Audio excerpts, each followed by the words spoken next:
എല്ലാവർക്കും നമ്മുടെ ചാനലിലേക്ക് വീണ്ടും സ്വാഗതം. ഇന്ന് ഞാൻ വന്നിട്ടുള്ളത് കേക്കിനൊക്കെ യൂസ് ചെയ്യാൻ പറ്റുന്ന ക്രീമിൻ്റെ റെസിപ്പി ആയിട്ടാണ്. അപ്പോൾ ഒത്തിരി പേര് വിപ്പിംഗ് ക്രീം വീട്ടിൽ തയ്യാറാക്കി എടുക്കുന്നത് എങ്ങനെയാണെന്നൊക്കെ ചോദിക്കാറുണ്ട്. അപ്പോൾ അവർക്ക് വേണ്ടിയിട്ടുള്ളൊരു റെസിപ്പിയാണ്. നമ്മുടെ വീട്ടിൽ എപ്പോഴും ഉണ്ടാകുന്ന സാധനങ്ങൾ യൂസ് ചെയ്തിട്ടാണ്, അതുപോലെ ഇലക്ട്രിക് ബീറ്റർ ഒന്നും ഇല്ലെങ്കിലും നമുക്ക് ഈ ഒരു ക്രീം തയ്യാറാക്കിയെടുക്കാം വളരെ കുറഞ്ഞ ചിലവിൽ. അപ്പോൾ നമുക്ക് ഈ ഒരു ക്രീം എങ്ങനെ തയ്യാറാക്കിയെടുക്കുന്നതെന്ന് നോക്കാം. അപ്പോൾ വേഗം തന്നെ നമുക്ക് വീഡിയോയിലോട്ട് പോവാം.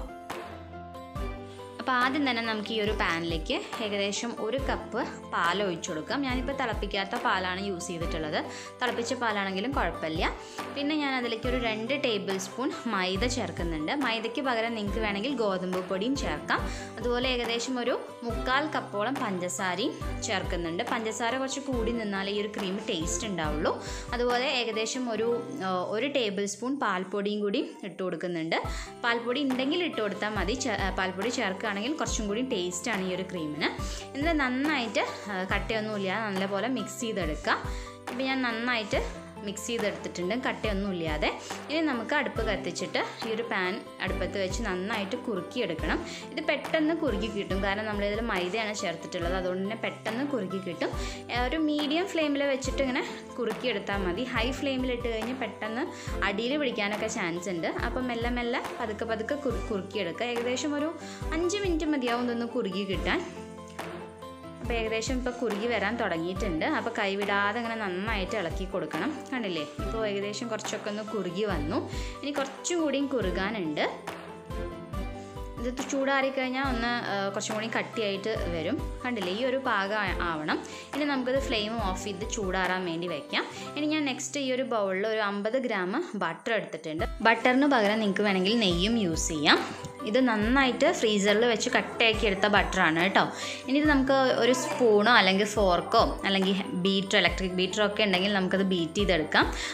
സ്പൂണൊക്കെ വെച്ച് ബീറ്റ് ചെയ്യുകയാണെങ്കിൽ കുറച്ച് ടൈം എടുക്കുന്നേ ഉള്ളൂ. നന്നായിട്ട് ബീറ്റ് ചെയ്ത് ആ ഒരു യെല്ലോ കളർ എന്നുള്ളത് ഒരു ചെറിയൊരു വൈറ്റ് കളറാവും നമ്മളിങ്ങനെ ബീറ്റ് ചെയ്തുകൊണ്ടിരിക്കുമ്പോൾ. ഇനി ഇത് കുറച്ച് സമയം കൂടി ഞാൻ ഫ്രിഡ്ജിൽ വെച്ചിട്ട് ഒന്ന് കട്ടയാക്കി എടുത്തിട്ടുണ്ട്. അതാവുമ്പോൾ നല്ല സ്റ്റിഫായിട്ട് കിട്ടും, അതുപോലെ നല്ല ക്രീമി ആയിട്ടും കിട്ടും. ഏകദേശം ഒരു 10 മിനിറ്റ് ഫ്രീസറിൽ വെച്ചാൽ മതി. അതിനുശേഷം പുറത്തെടുത്ത് ഇതേപോലെ നന്നായിട്ട് ബീറ്റ് ചെയ്ത് കൊടുക്കുക. നമ്മൾ സ്പൂൺ കൊണ്ട് ചെയ്യുമ്പോൾ കുറച്ച് ടൈം എടുക്കുന്നേ ഉള്ളൂ. കറക്റ്റ് പാകമായിട്ട് തന്നെ കിട്ടും. ഇനി നമ്മൾ ഫ്രിഡ്ജിൽ വെച്ചിട്ട് തണുപ്പിച്ചെടുത്ത് ആദ്യം ഉണ്ടാക്കി വെച്ചിട്ടുള്ള ഈ ഒരു കൂട്ട് കുറേശ്ശെ ആയിട്ട് ആ ഒരു ബട്ടറിലേക്ക് ഇട്ടിട്ട് നമ്മൾ നന്നായിട്ട് ബീറ്റ് ചെയ്തുകൊണ്ടിരിക്കുക.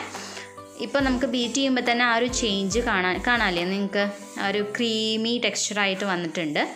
ഇനി കുറച്ച് സമയം കൂടി നന്നായിട്ട് ഇങ്ങനെ ബീറ്റ് ചെയ്യണം. അപ്പോൾ കുറേശ്ശെ ഇട്ടിട്ടാണ് ബീറ്റ് ചെയ്യാൻ പാടുള്ളൂ, അത് ശ്രദ്ധിക്കുക. നമ്മൾ ഇലക്ട്രിക് ബീറ്ററിൽ ചെയ്യുകയാണെങ്കിൽ ഇതൊക്കെ പെട്ടെന്ന് കഴിയും. ഇതേപോലെ അങ്ങനെ കുറേശ്ശെ ഇട്ടിട്ട് നന്നായിട്ട് നമ്മൾ ബീറ്റ് ചെയ്തുകൊണ്ടിരിക്കുക. ഇപ്പോൾ നല്ലതായിട്ട് ഞാൻ ബീറ്റ് ചെയ്തെടുത്തിട്ടുണ്ട്. ഇനി നമുക്കിതിലേക്ക് വേണമെങ്കിൽ കുറച്ച് വാനില എസൻസ് ചേർക്കാം. ഞാനിപ്പോൾ ചേർക്കുന്നുണ്ട് ഏകദേശം 1 ടീസ്പൂൺ വാനില എസൻസ് ചേർക്കുന്നുണ്ട്. അതും കൂടി ചേർത്ത് നന്നായിട്ടൊന്ന് മിക്സ് ചെയ്തെടുക്കാം. പിന്നെ ഇതിൽ നമ്മൾ മൈദയുടെ ടേസ്റ്റ് ഒന്നും ഒട്ടും മുന്നിൽ നിൽക്കില്ല കേട്ടോ. നല്ല ടേസ്റ്റാണ്, ബട്ടറിൻ്റെ ടേസ്റ്റാണ് ഇതിൽ മുന്നിൽ നിൽക്കുക. അപ്പോൾ നല്ല ടേസ്റ്റി ആയിട്ടുള്ളൊരു ക്രീമാണ്. കണ്ടില്ലേ, ഇപ്പം നല്ല സ്റ്റിഫായിട്ട് നമ്മുടെ ക്രീം കിട്ടിയിട്ടുണ്ട്. ഇനി ഞാനിപ്പോൾ ഇതൊരു പൈപ്പിംഗ് ബാഗിലോട്ട് മാറ്റിയിട്ടൊന്ന് നിങ്ങൾക്ക് കാണിച്ചു തരാം നമ്മുടെ ക്രീം എങ്ങനെയാണെന്നുള്ളത്. ഇത് നമുക്ക് നമ്മുടെ വീട്ടിൽ പുഡിംഗ് ഉണ്ടാക്കുമ്പോഴും അതുപോലെ കേക്കൊക്കെ ഉണ്ടാക്കുകയാണെങ്കിൽ നമ്മുടെ കയ്യിൽ ഇപ്പോൾ വിപ്പിംഗ് ക്രീം ഇല്ല എന്നുണ്ടെങ്കിൽ നിങ്ങൾ ഈ ഒരു രീതിയിലൊന്ന് ട്രൈ ചെയ്ത് നോക്കുക കേട്ടോ. നിങ്ങൾക്ക് തീർച്ചയായിട്ടും ഇഷ്ടമാവും. നല്ല ടേസ്റ്റി ആയിട്ടുള്ള ക്രീമാണ്.